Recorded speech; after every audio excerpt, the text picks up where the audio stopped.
أهلا أهلا، يسعد أوقاتكن يا رب. كيفكن؟ شو أخباركن؟ إن شاء الله تكونوا بألف خير. اليوم رجعت لكم بفيديو جديد، بتمنى يا رب إنه يعجبكم. وبعد ما راحت بنوتي الكبيرة على المدرسة والصغيرة كانت نايمة، فحبيت هيك أعمل فنجان قهوة وأقعد أشرب القهوة على رواق.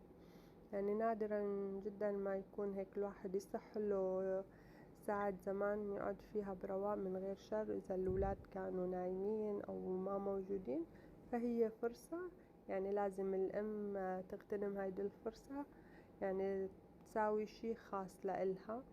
فأنا حبيت هيك أقعد أشرب فنجان القهوة، فعملت القهوة وطلعت على غرفتي لأنه ما حبيت أفيقها ونزلها لتحت، فقلت لأ خليها على نومتها وأنا بعمل فنجان القهوة وبطلع لفوق بشربه على بين ما هي تفيق.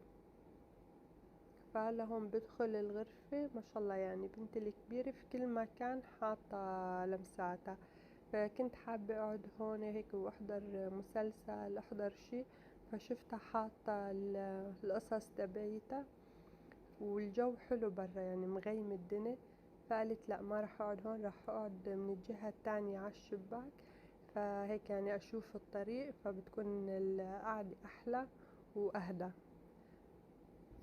الله يخليها، يعني حتى هون كمان حاطت لي القصص تبوليتها والكتب، ما هي مخلاي مكان في البيت وما حاطة أغراضها فيه. غرفتها غرفتي، غرفة القعدة، المطبخ، أي مكان لازم يكون فيه أغراض لعهد. فالله يحميها يا رب ويحمي جميع الأطفال. وما بعرف إذا بس بنتي هيك ناشرة كل أغراضها أو الأطفال بشكل عام. بلش الجو يتحسن هون عنا، فإن شاء الله بدي يصير بالأيامات الجاي أرتب للجلسة برا، لأنه هلا من هلا نحنا وطالعين حيصير الجو برا يعني يوم بعد يوم أحلى والقعدة برا أحلى، فإن شاء الله حرتب برا عشان نصير نقعد برا.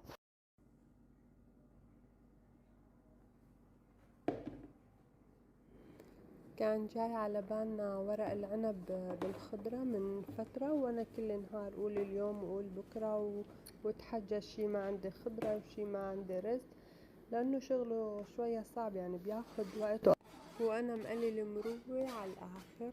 بس بعدين قلت خلص يعني، وخصوصا آخر مرة لما جبتلها لبنتي هيدي العلبة الجاهزة حبته كتير وبعد ما شبعت منه، فقالت لا يا بنت يعني لازم تعمليها، خلص يعني لحد ايمت وانت عم بتأجلي. ف يعني فرمت البقدونس من قبل بالنهار، ولما صحيت الصبح نقعت الرزات، وبين ما شربت القهوة وهيك رجعت كملت الخضرة. فهو كان يعني بس البصل، ومشان يعني ما بقدر قبل بالنهار علشان ما يصير فيه ريحة، وتبلتها حطيت لها بهارات والزيت وهيك وسلقت الورق. والورق بجيبه مرطبان جاهز، بس يعني بده سلق او غسيل او نقع، مهم علشان تروح الملوحة اللي فيه. وجيت قعدت هون بغرفة القعدة وحطيت مسلسل وقلت عشان اساويهم ما ياخد وقت معي او ما احس بالوقت، لانه انا كتير بطول بلف ورق العنب وبتعب يعني، وخصوصا قاعدة على الارض، فكتير بصير عندي هيك ملل انه بس بدي اخلصهم. هيك اكلات مثل الورق العنب والكبة الششبرك الفطاير حلوين هيك شغلهم لما يكون في جمعة، الواحد ما بيحس بالوقت وبيخلص بسرعة، فحلوين يعني في الجمعة. واحد لوحده دغري بمل وبحس انه الدقيقة بساعة بتمرق، وتحديدا انا. فهون الحمد لله بعد ما خلصتن يعني ضفت عليهم زيت زيتون، يعني انا بحط عليهم كمية منيحة من زيت الزيتون، وبكبسهن وبضيف عليهن مي وملح، وقبل ما يستووا بشوي بضيف لهم يا عصير ليمون يا اما ملح الليمون اذا ما كان متوفر عندي ليمون.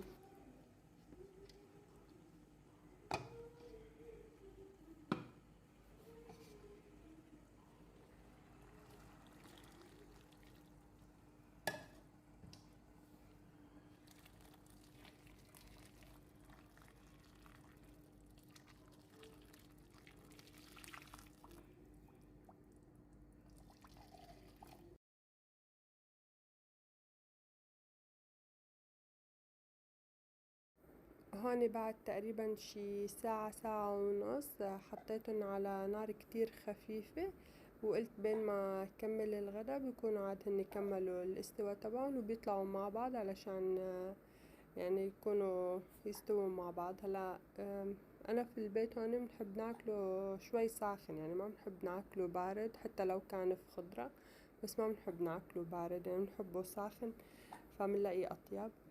فقلت مشان يعني يطلع ورق العنب والغدا مع بعض، فهون كنت متبلة صدور الدجاج بعد ما خلصت ورق العنب، تبلتهم وحطيتهم بالبراد، وبعدين يعني قلت يعني ما حبيت اني كل قطعة بقطعتها هيك غلفها بالطحين، لا اخترعت هذا الاختراع وكان فاشل بصراحة، مرة تانية ما بقى اعيدها.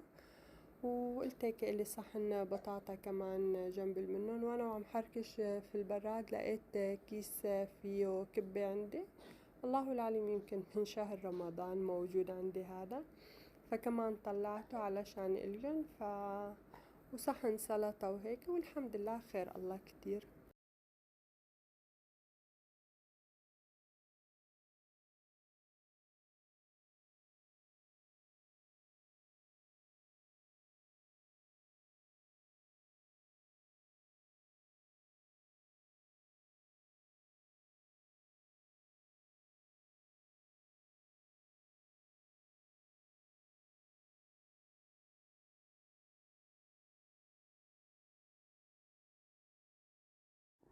وهون علشان انجز الغدا بسرعة فحطيت مقلايتين زيت، وحدة بلشت اقلي فيها الدجاج ووحدة بطاطا انه عشان نخلص بسرعة.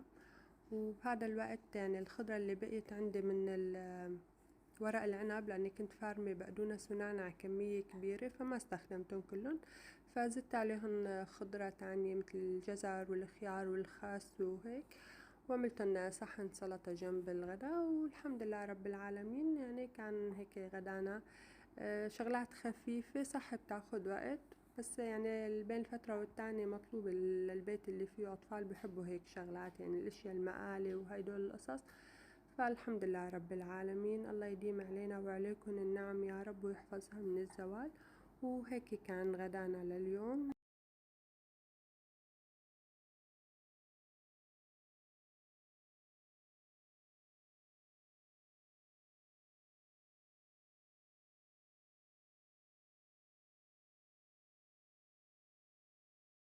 لقيت عندي كمان هيدول الرمان، كنت قبل بنهار فارطة رمان فلقيتهم موجودين في البراد، فحطيتهم فوق السلطة فطلعوا كمان كتير طيبين. أنا بحب الرمان مع السلطة هيك يعني طعم الحلو مع الحامض والمالح كتير طيب، فكتير كتير حبيتهم. وهون آخر شي عملته هو الكبة قليتها، كنت خايفة انه يعني هيك تفتح، ولكن شي بسيط فتحت. كان المفروض يمكن اني اطلعها قبل بوقت من الثلاجة. وهيك الحمد لله رب العالمين خلصت يعني آخر شي كان الكبة، خلصتن وحطينا غدا وتغدينا.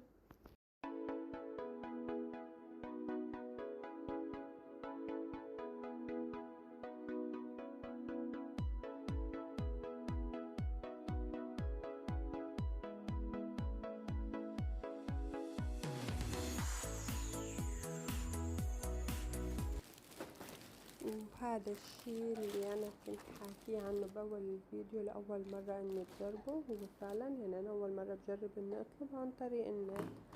فطلبت من SHEIN، ويمكن أنا آخر وحدة على كوكب الأرض بطلب من SHEIN، يعني ما ضل حدا بعرفه ما تعامل مع هالموقع واشترى منه، فحبيت أنا كمان أجرب واشتري منه.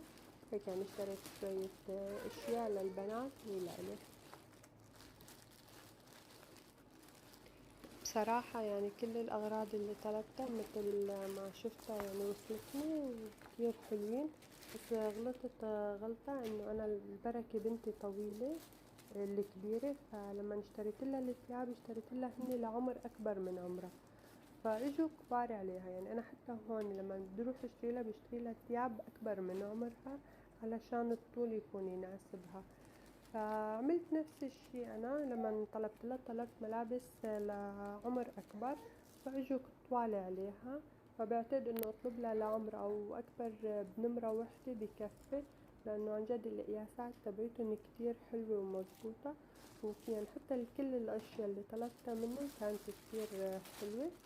وطلبت يعني حتى مكياج لإلي، ما جربته كله بس جربت البرايمر، صراحة وجهي تحسس منه، فما بعتقد اني ارجع اعيد التجربة مرة تانية.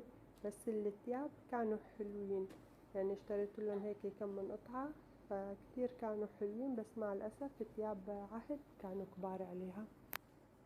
بالمناسبة يعني أنا لما سجلت هذا الفيديو فوحدة كانت بالمدرسة والصغيرة نايمة، بس الصوت اللي هلا موجود بالفيديو صوتن هن ومعاي. يعني أنا تقريبا اللي شي 4 أيام عم حاول أسجل هذا الفيديو ما عم يزبط معي، يعني الله يخليهم ما عم بيخلوني، كل شوي إنه بالتحديد عهودة تطلع لي بقصة وبتخرب علي فبتصير بتحكي وهيك، فيعني صعب انه سيطر عليهم ما شاء الله وانه ما يحكوا ما يطلعوا صوت، فكل شوية بالنص بيطلع صوتها لعهد او حتى صوت البنوت الصغيرة. فشوفوا هذا الفستان كتير كتير حلو، قماشته كتير حلوة، يعني عن جد هيك خرج ايامات رمضان واشياء، فكتير حلو. بس يا قلبي طلع كتير طويلة عليها، فيعني يمكن اخذ اقصر لها اياه او اترك لها اياه ان شاء الله للسنة الجاي. فهو اغلب ثيابها يعني طلعوا طوال عليها، بس هن في منه لانه موديلهم قصير يعني للبنات الكبار، فاجوا هن طوال عليها، بس انه بيمشي الحال. بس فيهم بناطيل لا طلعوا طوال وما خرجنا تلبسهم، بس قماشاتهم كتير حلوة هيك باردة. حتى هذا يعني الفستان حبيته، قلت لها انه تلبسه في البيت فبيطلع كتير حلو، لانه هي من البنات اللي بتحب تلبس في البيت حتى فساتين وهيدول القصص. بس قماشاتهم كتير حلوة وهيك رسماتهم، حتى تياب البيبيات يعني ما شاء الله كتير حلوين. وبشكل عام تياب البنات حلو يعني من اي مكان ومن اي محل، فتياب البنات كتير حلوة، فالله يحميهم يا رب ويخليهم ويحمي جميع الأطفال. هلا أنا تعاملت مع مواقع 2، واحد منهم SHEIN والتاني هذا تيمو، فطلبت منه أغراض. SHEIN وصلني بسرعة قبل، يعني الأغراض وصلت قبل. تيمو لأ يمكن يعني بنفس النهار طلبت، بس تيمو أخد زيادة تقريبا يومين عن SHEIN. والأغراض تبعت الأطفال نفسها هون وهون مثل بعضها، وجودتهن حلوة، يعني هيك قماشاتهن حلوة ورسماتهن حلوة وموديلاتهن حلوة للأطفال. بس ولكن كان الفرق يعني أنا طلبت بيجامة من هون وبيجامة من هون، تبعت SHEIN البيجامتي أنا طلعت نفس القياس يعني على قياسي مزبوطة. اللي من تيمو لأ طلعت يعني حسيتها انها اقصر واصغر، فاضطريت اني ارجعها مرة تانية. فالمرة الجاية ان شاء الله لما بدي اطلب حطلب من SHEIN. هلا انا كمان يعني في شغلات كنت جايبتها اللي هي من تيمو، ان شاء الله فرجيكم اياها بالفيديو الجاي، لاني طلبت يعني كذا طلب على كذا مرة. ف يعني جوزي استغربوا هيك، قال لي انه انت ولا مرة يعني متعاملة مع هدول المواقع ولا بتحبي اصلا انه تشتري اونلاين وهيك. فيعني ولما طلبت ما شاء الله يعني طلب ورا التاني طلب ورا التاني، قلت له يعني صراحة حسيت انه اسهل، والغرض اللي ما بيعجبك بقدر رجعه يعني عادي ما فيها شي. هو انا اكتر شي صراحة يعني تياب البنات واكسسواراتهم، يعني كتير هيك الواحد ما بيكون حاسس على حاله، يعني قاعدة على التليفون وعم قلب هذا الغرض حلو هيدي الشغلة حلوة هيدي الشغلة حلوة. فهو أكتر شي يعني أغراض مع البنات هي اللي يعني بتخلي الواحد يتشجع. وانا يعني بأول طلب لي يعني طلبت هدول على كتر ما سمعت عن مكياج شي جلام شي جلام وهيك، فحبيت اني اجرب. يعني ما معقول كل هالعالم جربت وما اجرب، فحبيت اني اجرب واجيب منهم. ويعني تجربة لا بأس فيها، بس ما بعتقد اني مرة تانية يعني اطلب مكياج من النت وهيك. بس اما نتياب للبنات فبعتقد كل جمعة يعني في لإلي طلب. وهيك بكون وصلت لنهاية الفيديو معاكم، بتمنى يا رب انه يكون عجبكم. ان شاء الله بشوفكم بفيديو جديد، ومن هلا لوقتها تبقوا بألف خير. مع السلامة.